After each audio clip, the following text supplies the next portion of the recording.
February Marathi भाषा गौरव दिन, ज्या मराठीला 3 ऑक्टोबर 2024ला अभिजात भाषेचा दर्जा मिळाला, मी नतमस्तक होते की जी माझी मायबोली आहे. सर्वप्रथम आज कविश्रेष्ठ वा शिरवाडकर, विष्णू वामन शिरवाडकर यांचा जन्मदिवस आपण मराठी भाषा गौरव दिन म्हणून साजरा करतोय, ह्याचा मला खूप आनंद होतोय. बैठे बैठे सावधान.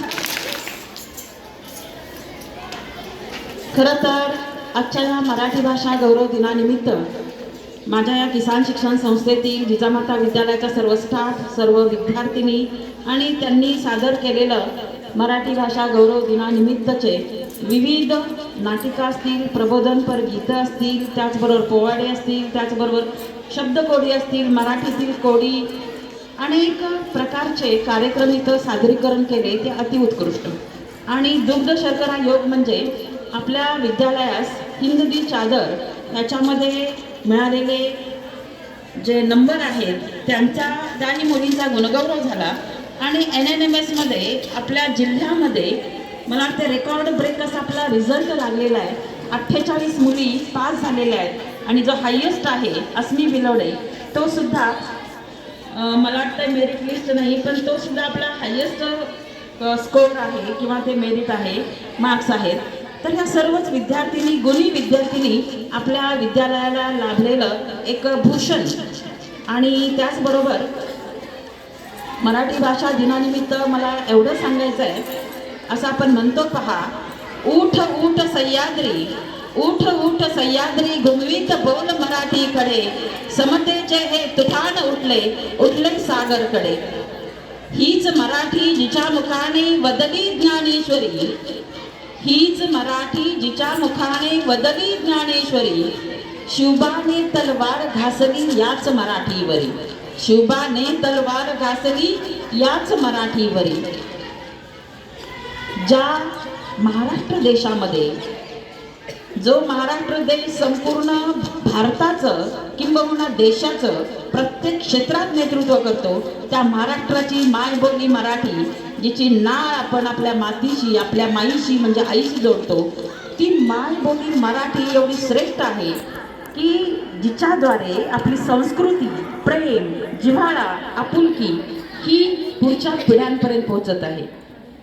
महाराष्ट्र देशामध्ये जी आपण भाषा बोलतो, त्या भाषेला किती अनन्यसाधारण महत्त्व आहे हे मराठीतील अनेक कवी, दिग्गज लेखक यांचं जर आपण साहित्य वाचलं, अगदी अण्णाभाऊ साठेंसारखी व्यक्ती जिचं साहित्य वाचून आणि त्याच्यावरती फिल्म तयार केले गेले, पिक्चर तयार केले, सिनेमे तयार केले गेले आणि 27 भाषांमध्ये त्यांच्या मराठी भाषेतील कथा कादंबऱ्यांची भाषांतरं झाली आणि पोस्ट ग्रॅज्युएट किंवा तुमच्या पदव्युत्तर शिक्षणामध्ये सुद्धा त्यांचं काय झालं, पदव्युत्तर शिक्षणामध्ये सुद्धा PhD साठीचा त्यांचा जो लेखनाचा विषय तो घेतला जात असतो. म्हणजे मराठी किती खोलवर तुमच्या हृदयापर्यंत पोहोचू शकते. आणि ही जी भाषा आहे ती आपल्या संकल्पना क्लिअर करत असते, संकल्पना आपल्या सदृढ करत असते.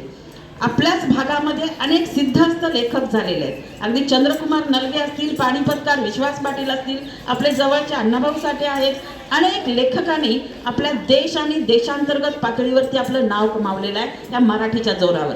मुलींनो, मराठीला कमी न समजता आपण वेगवेगळ्या ठिकाणी, आत्ता तर सेंट्रल गव्हर्नमेंट किंवा आपल्या ज्या केंद्र शासनाने निर्णय घेतलेले आहेत, अनेक राज्यांनी स्वतःच्या अभ्यासक्रमाचं जे माध्यम आहे ते मराठी ठेवलेलं आहे. म्हणजे किंबहुना तुम्हाला विज्ञान विषय सुद्धा 12वी पर्यंत पूर्ण घेऊन तुम्हाला वैद्यकीय क्षेत्र म्हणजे मेडिकलकडे वळता येतं. राजस्थान असेल, तमिळनाडू असेल, त्यांनी आपापली मातृभाषा शिक्षणासाठी वापरलेली आहे. त्याचं कारण काय?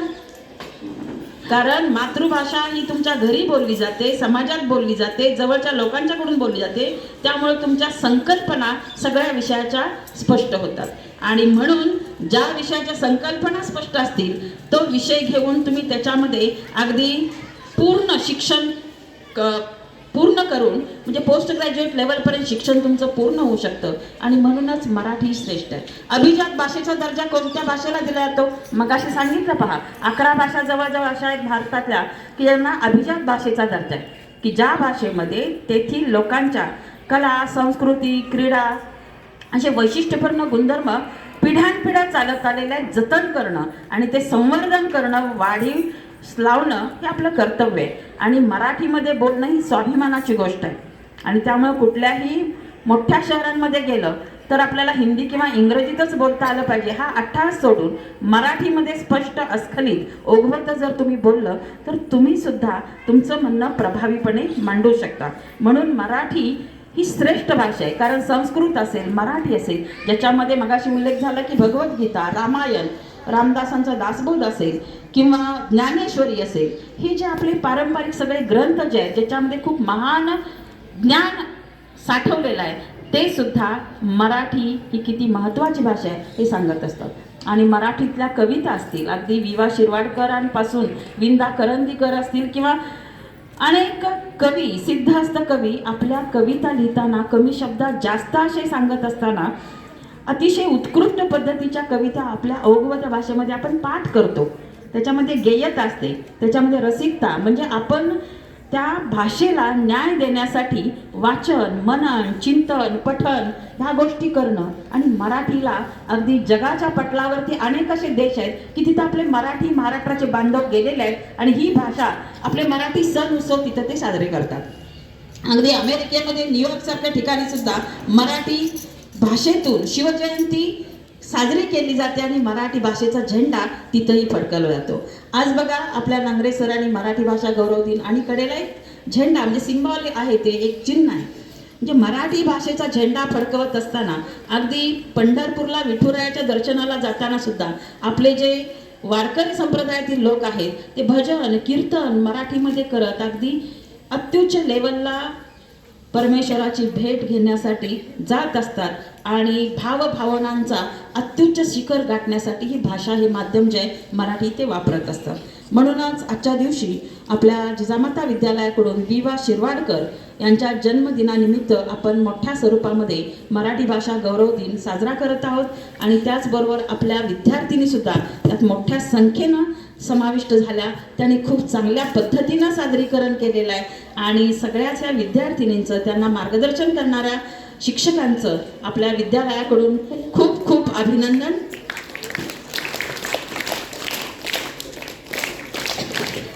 आजच्या दिवशी परत एकदा विवा शिरवाडकर असं म्हणतात पहा की भाषा हे आपल्या संपर्काचं प्रभावी साधन आहे आणि ते प्रभावी साधन आपण ज्या वेळेला चांगल्या पद्धतीनं वापरतो त्यावेळेला त्या भाषेमध्ये वृद्धिंगत किंवा जतन आणि संवर्धन त्या भाषेचं होत असतं. त्यामुळे मराठीमध्ये बोलणं आणि अमृतातही पैजा जिंके माय मराठी माझी, तर आपला जो बोल आहे तो मराठीचा कायमस्वरूपी जोपर्यंत चंद्रसूर्य आहेत तोपर्यंत टिकावा. आणि असं म्हणतात पहा, ज्याच्या चारित्र्यामध्ये सूर्याची तेजस्विता आहे आणि ज्याच्या वर्तनामध्ये चंद्राची शीतलता आहे अशी लोक वंदनीय ठरतात. आणि महाराष्ट्रातील अशी लोक ज्यांनी मराठीचा झेंडा अटके पार फडकवला, असे जगभरामध्ये मराठी बांधव सुद्धा आपली ही मराठी भाषा जतन करतील मी असा आशावाद व्यक्त करते. परत एकदा विवा शिरवाडकर यांच्या स्मृतीस वंदन करते. आणि मी आणि बऱ्याचदा असं होतं की सिद्धहस्त लेखकांची नावं घेत असताना आपल्या संस्थेच्या मार्गदर्शिका स्वर्गीय कुसुमताई नायकवडी यांनी सुद्धा जे रशिया दौऱ्याचं वर्णन आहे ते त्यांच्या पुस्तकात लिहिलेलं आहे. म्हणजे मराठीवरती त्यांचंही प्रभुत्व होतं. एक आदर्श मुख्याध्यापिका, आदर्श माता, आदर्श समाजसेविका ते लेखनही करतात. आणि तुम्ही सुद्धा अशा लेखिका व्हावं, कवयित्री व्हावं अशी मी तुम्हाला शुभेच्छा देते आणि मी माझं म्हणावं थांबवते. जय हिंद, जय महाराष्ट्र.